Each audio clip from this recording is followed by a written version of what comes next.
nasional sebagai anggota. Baik, di sini kami akan melakukan presentasi seminar yaitu tentang manajemen tenaga kerja panen perkebunan sawit divisi Sidomulyo titik dinas Baru Lampung, Desa Sidomulyo, Kecamatan Air Kumbang, Kabupaten Banjarmasin. Baik, di sini akan dijelaskan langsung oleh saudara kami Andrianus Petragolan. Manajemen tenaga kerja panen perkebunan sawit divisi Sidomulyo PT Tunas Baru Lampung Timika, Desa Sidomulyo, Kecamatan Air Kumbang, Kabupaten Banjarmasin. Setiap perusahaan sudah pasti menerapkan manajemen tenaga kerja untuk memaksimalkan sumber daya yang dimilikinya. Jika tenaga kerja dalam sebuah perusahaan diibaratkan anggota gerak, maka manajemennya adalah otak. Jika anggota gerak sudah prima, sedangkan otaknya tidak bekerja dengan baik, maka tidak akan ada kemajuan yang akan dihasilkan dari suatu perusahaan. Untuk itu, peran manajemen tenaga kerja sangat penting bagi perusahaan agar dapat berkembang dengan pesat. Manajemen tenaga kerja panen merupakan kegiatan pengelolaan pemanenan agar tercapai hasil produksi yang maksimal dan menguntungkan. Hal ini yang menjadi pembahasan pentingnya tenaga kerja panen di kebun tanaman kelapa sawit. Oleh karena itu, untuk membahas hal tersebut, maka yang perlu dilakukan manajemen tenaga kerja panen sehingga penyusun akan melakukan manajemen tenaga kerja panen di PT Tunas Baru Lampung Timika. Manajemen tenaga kerja panen di PT Tunas Baru Lampung Timika. Fungsi perencanaan atau planning. Divisi Sidomulyo memiliki 142 tenaga pemanen. Divisi Sidomulyo memiliki 6 manuk panen. Dibagi untuk satu manuk dengan jumlah 20 tenaga kerja panen. Untuk divisi Sidomulyo membutuhkan 142 tenaga panen per hari. Pembagian tenaga kerja untuk setiap manuk bisa dilihat dari luas lahan areal. Untuk luas lahan 550 hektar untuk 2 manuk dengan jumlah tenaga kerja 66 orang. Untuk pembagian panen kelapa sawit setiap harinya dibutuhkan 2 tenaga kerja panen untuk luas 1,8 hektar atau bisa dinamakan satu panca untuk 2 tenaga panen per harinya. Fungsi pengorganisasian atau organisasi. Adapun struktur organisasi di kebun divisi Sidomulyo sebagai berikut. Asisten lapangan, jabatan tertinggi dan yang bertanggung jawab di lapangan sebagaimana tugasnya diberi tanggung jawab terhadap satu divisi yang membantu manajer dan tenaga kerja panen dalam melaksanakan divisi pekerjaan di lapangan. Mandor panen yang bertugas mengontrol proses TBS dan memastikan semua buah yang dipotong atau diangkut di DPH tidak ada buah yang tertinggal di pohon. Tenaga panen yang berfungsi untuk memanen buah TBS dan mengumpulkan hasil TBS di DPH.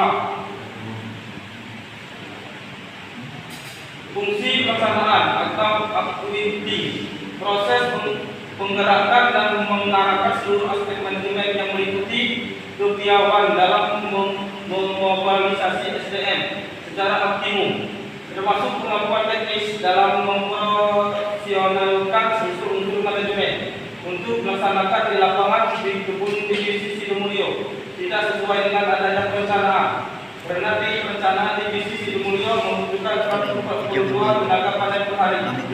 Tetapi ketika saat pelaksanaan di lapangan hanya ada 120 tenaga kerja panen setiap harinya. Karena untuk kondisi atau musim saat ini buah sawit sangat sedikit dan tidak seperti biasanya, karena itu dalam pelaksanaan terjadi pengurangan tenaga kerja sementara sampai buah kembali stabil. Untuk solusinya, tenaga panen yang berjumlah 22 digunakan ke cabang PT Tunas Baru Lampung Timika yang berada di Sumatera Selatan supaya tenaga panen tidak kehilangan pekerjaannya dan masih tetap bekerja seperti biasanya. Fungsi pengawasan atau kontroli, proses memastikan dalam pengadaan kualitas, kuantitas, waktu dan biaya terhadap pekerjaan sedang berlangsung maupun pekerjaan yang tidak selesai dikerjakan. Kenyataannya masih ada tenaga kerja yang tidak melakukan adanya SOP SOP panen. Bila ada tenaga panen yang melanggar SOP panen, maka dikenakan denda. Tujuan diberlakunya denda adalah menghindari kesalahan serta memberikan efek jerah kepada pekerja. Kesimpulannya adalah pelaksanaan di lapangan di kebun di BCC Demulyo tidak sesuai dengan adanya perencanaan. Karena di perencanaan di BCC Demulyo membutuhkan 142 tenaga panen per hari. Tetapi ketika saat pelaksanaan di lapangan hanya ada 120 tenaga kerja panen setiap harinya. Karena untuk kondisi atau musim saat ini kebutuhan sawit sangat sedikit dan tidak seperti biasanya. Karena itu dalam pelaksanaan terjadi pengurangan tenaga kerja sementara sampai kembali stabil. Untuk solusinya tenaga panen yang berjumlah 22 digunakan ke cabang PT Dinas Baru maupun TBK yang berada di Sumatera Selatan supaya tenaga panen tidak kehilangan pekerjaannya dan masih tetap bekerja seperti biasanya. Terima kasih. Baik, itu tadi pemaparan dari seminar kami. Apakah ada yang perlu Bapak tanyakan sebagai eksekutif? Baik, di sini saya melihat ada tentang AKP. Yang saya mau tanyakan, bagaimana cara menghitung AKP dan apa yang dimaksud dengan AKP? Baik Pak, terima kasih atas jawabannya. Jadi terima kasih atas pertanyaannya. Apa yang dimaksud dengan AKP? AKP itu adalah angka keramatan panen. Nah, dan di mana adalah suatu perkiraan atau estimasi produksi hasil tanaman kelapa sawit dari sisi Demulyo. Nah, dalam menghitung AKP itu, AKP kan punya persentase angka keramatan panen. Dan di mana total janjang matang akan dihitung di pokok untuk dipanen. Contohnya, satu blok itu rata-rata di tempat saya magang itu mempunyai 400 pohon. Itu dalam satu blok. 400 pohon. Luas area. Satu blok itu sampai 20 sampai 25 hektar. Nah, kemudian gimana cara menghitungnya? Jadi dalam satu blok itu ada 400 pohon. Nah, dalam satu pohon itu ada berapa janjang matang? Jadi seumpama satu pohon itu ada 2 janjang, 3 janjang. Nah, itu per pohon. Jadi tinggal kalikan saja. Jadi 400 itu ada berapa yang matang? Nah, dikalikan dengan banyaknya batang yang kita ambil sama dalam satu blok.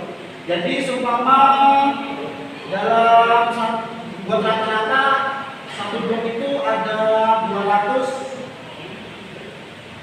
2000 janjang yang matang. Dikalikan 2000 dikalikan 400. Jadi 8000. Nah, seperti itu. Jadi di PT saya itu yang diterapkan untuk menghitung angka keramatan panen. Yang akan dipanen berkelanjutan seperti itu. Mungkin Tadi berapa? 2000 kali 400. ya kan kita kan berrata-rata. Jadi semua rata-rata bisa itu ada 2000 pohon yang matang. Jadi dikalikan dengan adanya pohon satu blok itu 400. Jadi seperti itu. 2000 kali 400.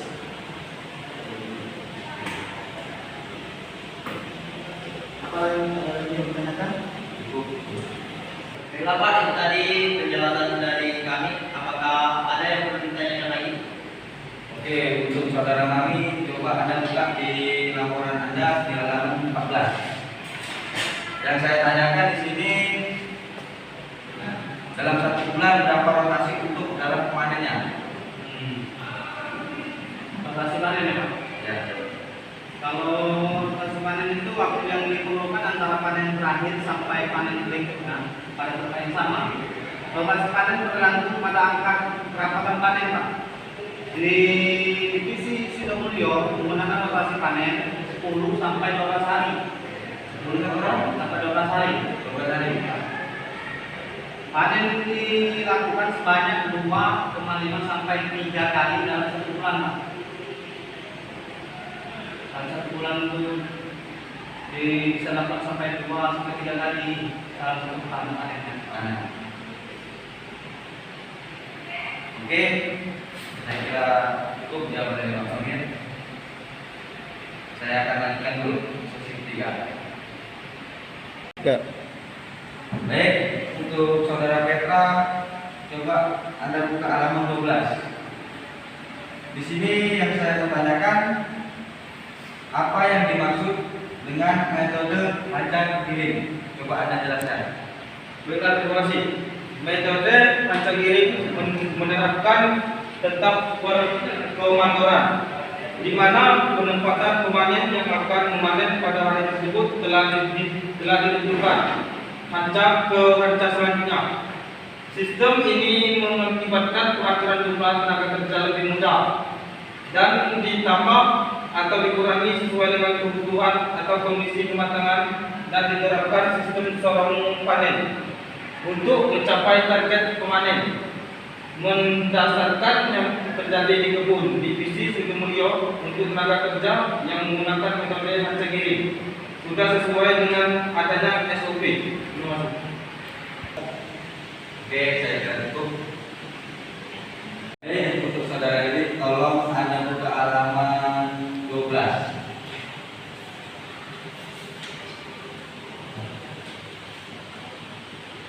Coba Anda jelaskan kenapa ini berbeda fungsi antara perencanaan dan pelaksanaan.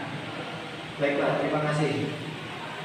Jadi fungsi perencanaan yang ada di divisi Sidomulyo PT Tenas Lampung TBK itu ada 142 tenaga kerja panen.